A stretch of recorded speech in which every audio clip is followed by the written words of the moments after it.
So today I want to talk to you about something a little different that I mentioned in a recent channel update video, and it's all about managing our home and keeping the home in homeschool because we don't want to lose our home, right? We don't want to lose that home feel, the home dynamic, the home look in some cases. I know we can't help what happens to the look of the house some days, right? But we want to keep home. Let this still be our safe place. Let this still be the place where kids feel loved and encouraged and supported.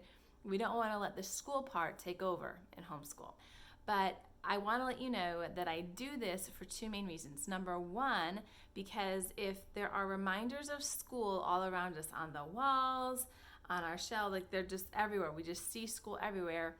I kind of feel personally like I never leave school. I never leave the homeschool mom role. I'm never just mom. I'm never just, do you know what I'm saying? I never leave it. And so I have to think my kids feel that way too. The second reason that I've kind of made this a priority and I want to share it with you is because my husband actually voiced a concern early on when we started homeschooling that he didn't want our house to turn into an elementary school classroom. He wanted it to still be welcoming for guests, and he still wanted it to be a relaxing place for him to come at the end of the day and just enjoy us, not be, again, surrounded by school. And while I've tried to make homeschooling just a part of our family, just a natural way of life, and just be really integrated into what we're doing, it's not our whole life. It's not all that we are. It's not all that we do. And so I wanted to try and find a way to make it be a natural part of our day and just have it flow in a very conversational manner, but also be able to separate it from the rest of our life. So I know that probably just sounds like it doesn't go together, but hopefully as I go on with this series, you'll see what I mean. Okay, so this video is going to be about the ways that I have kept the school from taking over the house. How have I kept the look of homeschool somewhat hidden when we're not doing school?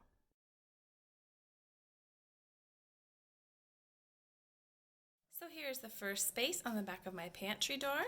Just a fun way to create a bulletin board like display for my son to keep his reading progress. All of these little round circles here represent a number, the number of books that he's read. And so it's very bright and clear and colorful, but then when he's done putting the numbers on, we just shut the door and it's out of sight, out of mind. And the second area is here on the back of my broom closet door. So we have some things from science. This is kind of our science door for my son, where he can put the things he's making for science and use kind of like a bulletin board going all the way down the door. I am trying to keep off of the edge of the door to the right because that has some personal information for my kids there. So just trying to keep this over towards the edge. But you can also see we're using it for my daughter, which is down towards the bottom of the door. As you can see, there's the floor. So I use the lower part for her because she's shorter, and she's going to do her vowel chart there. Now you guys have seen this area in a longer video. I will link that below. But this is just a set of cabinets in my kitchen. This houses the day-to-day homeschool supplies and books that we use. And again, when we're done, we just shut these cupboards. Whoop, maybe. We just shut these cupboards, and it's a normal set of kitchen cabinets in my kitchen area. So definitely a way to keep the school look out of our home.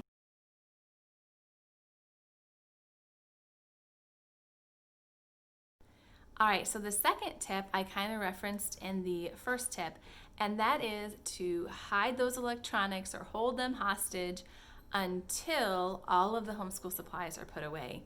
This is something I just implemented over the summertime because I just said, you know what, we are constantly leaving out supply bins and books and papers, that we're done with. They're not getting filed back where they should go. And I mean, I'm not particularly strict with my kids' cleanup routine at home. We have a whole room in our house that's our playroom. And I know what it's like to get a huge, city built and you've got all your cars driving around. It takes a long time to build that. You don't want to clean it up when you're done so that, the floor is clean and everything is put in its place. I understand that when you get like a big project set out, or you spent your whole day building something out of Legos or out of making a marble run track or something like that, you don't want to clean it up. When you're done, you want to keep coming back and playing with it for a few days to get some good playtime out of that huge effort.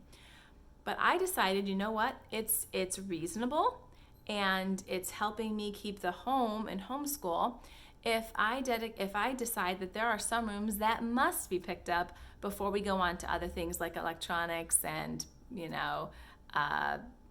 TV, which I guess TV isn't electronic, but I think when we say electronics, we think of the handheld things. Whatever it is, that is done. The homeschool stuff is done and put away before you get those other things. And so we homeschool in our living room, in our family room, in our kitchen mainly. So those areas, if there's supply bins, if there's school books, if there's papers that they did, all of that has to be put away in its place before they're allowed to get out their electronics. So I mentioned in my first tip that having a place nearby where we normally do homeschool really aids in the compliance. If my kids don't have to go all over the house, they're much more likely to clean up, as I already mentioned. So if you are able, one way that you can kind of have that forward thinking, knowing you want to have a clean house by the time you're all sitting down to supper and you're not surrounded by the remnants of the day, and you can just turn off the school mom brain for a little bit. Have those areas of your home that you use for family time in the evening, have those be must clean zones. Those must be cleaned up of all school things before you're officially done with school for the day. And that has been really an effective way for us to keep the home in homeschool, for me to really shut off my homeschool mama teacher, or my homeschool mama brain, to shut that off and just enjoy our family time. I'm not thinking about what we have to do tomorrow. I'm just not thinking about it because I'm not constantly surrounded with reminders that, oh yeah, we didn't get that science project done, or oh yeah, we didn't, get to that today. If all of that is put away, it's much easier for me to just enjoy the family time and keep home at the front of my mind.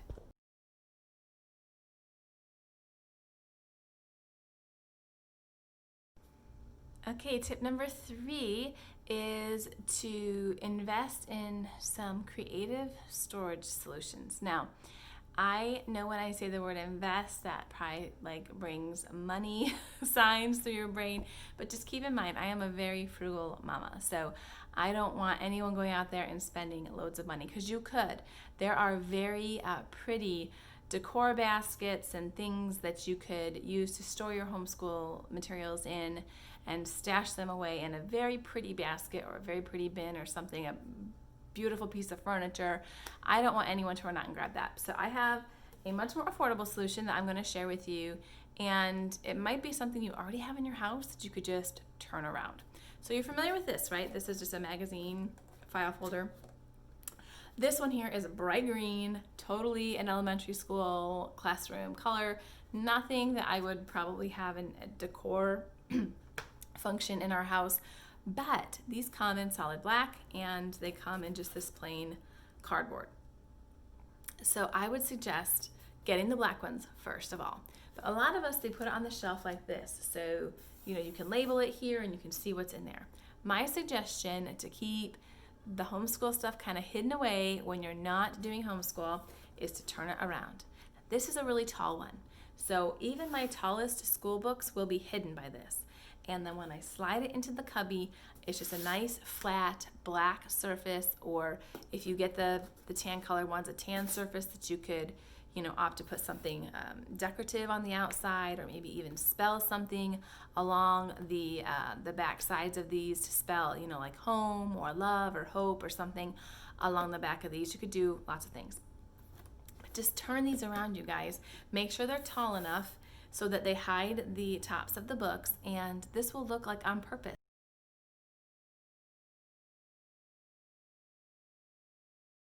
With the my final tip, to use accepted spaces. There are certain places in our house that my husband expects to see kid projects. There are places where, when I walk by, I enjoy seeing my kids' artwork there. Those would be our refrigerator and my kids' playroom. So by no means do we not display, projects and things like that. We certainly do.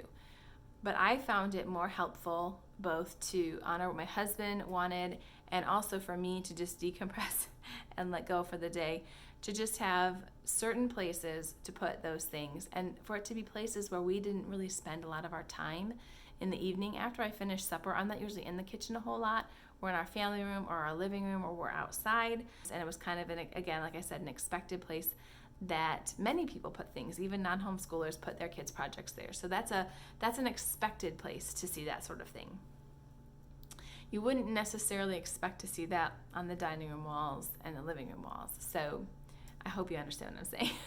Those are just some things I've done recently and that I will be continuing to do to try and keep the feel of home in our home and not allow school to kind of take over in the look of it, so that it doesn't take over my mind space. Because if I see it, I'm going to think about it, and I don't want to think about it all the time. I want to let it go at the end of the day, and this has been something very practical that has helped me to do that, and it's helped my husband to feel welcomed home when he comes home from work. So I hope this has been helpful to you.